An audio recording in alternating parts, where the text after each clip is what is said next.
Sebelum pandemi, gelombang populisme Islam di Indonesia sedang besar-besarnya. Untuk menyederhanakan, salah satu indikatornya adalah aksi bela Islam yang berjilid-jilid.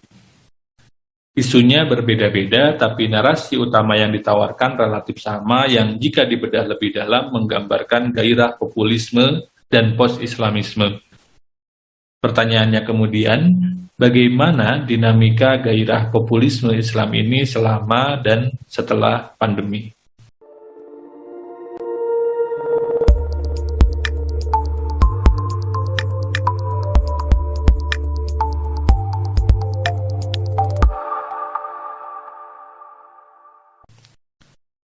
Assalamualaikum warahmatullahi wabarakatuh.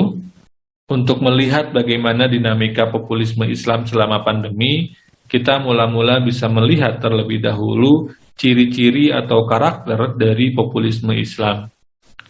Pertama, populisme Islam mengadopsi narasi bahwa Islam sedang dilemahkan dan ulama sedang dikriminalisasi. Selama pandemi, kita lazim mendengar kontranarasi terhadap kebijakan penerapan prokes di masjid yang dianggap sebagai upaya terstruktur untuk menjauhkan umat dari masjid. Ketika sholat Jumat sempat ditiadakan selama beberapa minggu, muncul protes dari sebagian kalangan masyarakat terlepas dari fakta bahwa Nabi dalam salah satu hadisnya menjelaskan soal kemungkinan tidak Jumatan jika ada uzur dan masyakat. Narasi tersebut semakin kuat ketika proses hukum terhadap Habib Rizik dilakukan dengan tuduhan penciptaan kerumunan. Upaya tersebut dianggap sebagai bentuk kriminalisasi ulama yang semakin menguatkan persepsi bahwa pemerintah anti-Islam. Hal tersebut berkaitan dengan karakter kedua populisme Islam, yaitu semangat oposisi terhadap pemerintahan yang dianggap anti-Islam.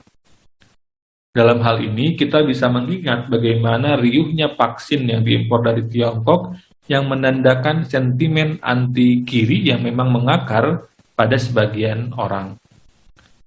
Selain itu, narasi oposisi ini mengusung isu baru, yaitu mosi tidak percaya pada kemampuan pemerintah dalam menangani pandemi.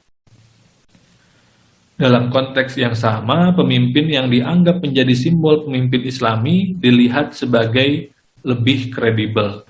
Tidak heran di tahun 2020 sempat terjadi ketegangan antara pemerintah pusat dengan Pemprov DKI Jakarta. Anies, sebagaimana kita tahu, adalah simbol pemimpin Islami setelah Prabowo Sandi merapat ke kabinet Joko Widodo. Konflik yang terjadi dengan demikian adalah konflik kepentingan untuk mengalahkan lawan politik.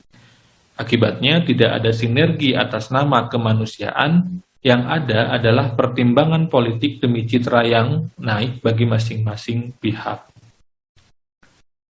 Ketiga, terjadinya apa yang Pak Greg Fili sebut pluralisme represif. Salah satunya berhubungan dengan kasus penembakan anggota FPI di jalan tol yang masih simpang siur. Bagi Pak Greg Fili, pemerintah telah melakukan tindakan represif atas nama upaya menegakkan pluralisme, sesuatu yang menurut beliau keliru.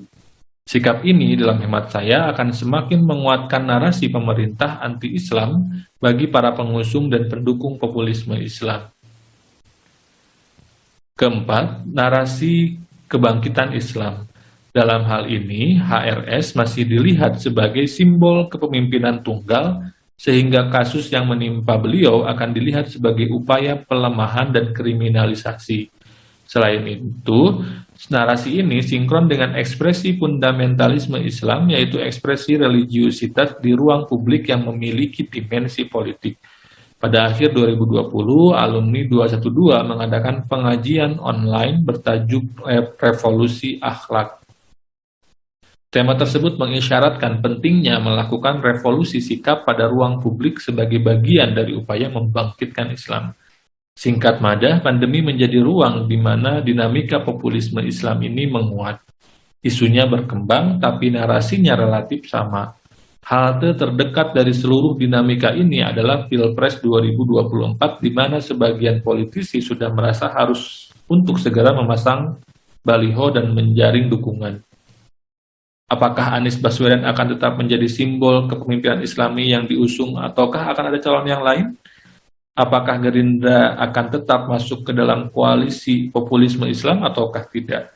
Dua pertanyaan itu yang mungkin akan kita lihat jawabannya pada bulan-bulan ke depan.